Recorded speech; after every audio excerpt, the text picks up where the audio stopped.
Take 4. Are you aware of the millions of children who have silently been killed legally in the U.S.? Do you know how this has affected our society and the risks that are associated with this event? Do you know where approximately 1/4 of our population has gone? It's possible you know someone who's involved in the killing of one or more of these children.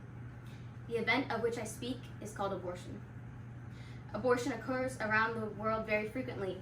Approximately 58 million recorded abortions take place annually around the world.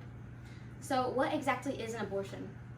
An abortion is defined as the intentional killing of an unborn human child. Many states in the U.S. allow doctors to legally kill the unborn at any stage of his or her development during the 9 months of gestation. According to the Center for Disease Control, vacuum aspiration is the most commonly used method to abort a child who is at or younger than 4 months old and consists of 95% of all abortions in the U.S. Now that we know what an abortion is, let's look at who it affects. As mentioned previously, abortion is the intentional killing of an unborn human child. This child is called a zygote, embryo, or fetus, depending on their stage of development in their mother's womb. Much like how a newly born human is called a baby, or how a human who is a few years old is called a toddler, the term fetus is just another stage of every human's development. As stated by author Randy Alcorn in his book, Pro-Life Answers to Pro-Choice Arguments, some of the world's most prominent scientists and physicians testified to a U.S. committee that human life begins at conception.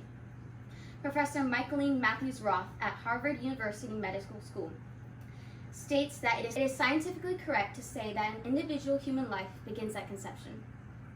According to scientific studies, by the time the child is 18 to 22 days old, in the womb, her little heartbeat can already be detected. When she reaches 10 weeks old, she now has fingernails, and by the time she is 20 weeks old, she has a chance of surviving outside the womb. However, the normal delivery age is approximately 40 weeks. So, now that we've gone over some of the characteristics of the main people affected by this event, let's look at the women behind abortion. As seen in research done by the CDC, 1 in 4 women have had at least one abortion in their lifetime, making it very probable that you know or are one of them. Women ages 20 to 24 have 34% of abortions in the U.S., and according to the CDC, among white women, 10% of 2016 pregnancies ended in abortion. Among black women, 29% ended in abortion. Nationally, the CDC points out that nearly half of all pregnancies among black women ended in abortion, while for white women, only 16% of pregnancies were aborted. In New York City, where Planned Parenthood is headquartered, more black babies are aborted than are born alive, 1,180 abortions for every 1,000 live births.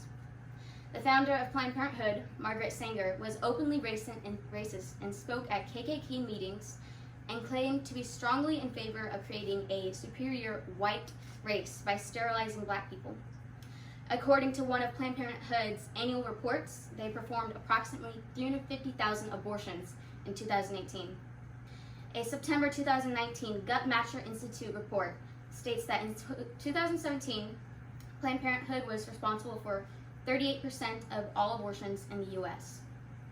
Since 1973, more than 60 million legal abortions have occurred in the U.S., and almost 400 million abortions in China since their one-child-only policy that went into effect in 1979, with countless of the abortions being forced upon women. Many were also gender selective, and according to Mai Fong in her book, One Child, this led to 30 million bachelors in China. So, with all these abortions occurring across the world, are there any health risks? Health practitioners and psychologists say yes.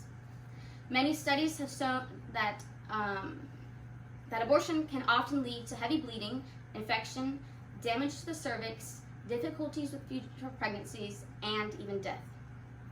Abortion researcher David C. Riordan studied women who had abortion and found that, and I quote, 60% had experienced suicidal ideation, 28% had attempted suicide, and 18% had attempted it more than once, often several times,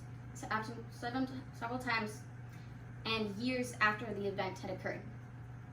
In conclusion, abortion is a widely occurring event in our world with few people who understand the facts behind and the effects of it. So, I hope you have learned something new from my presentation. Thank you for watching.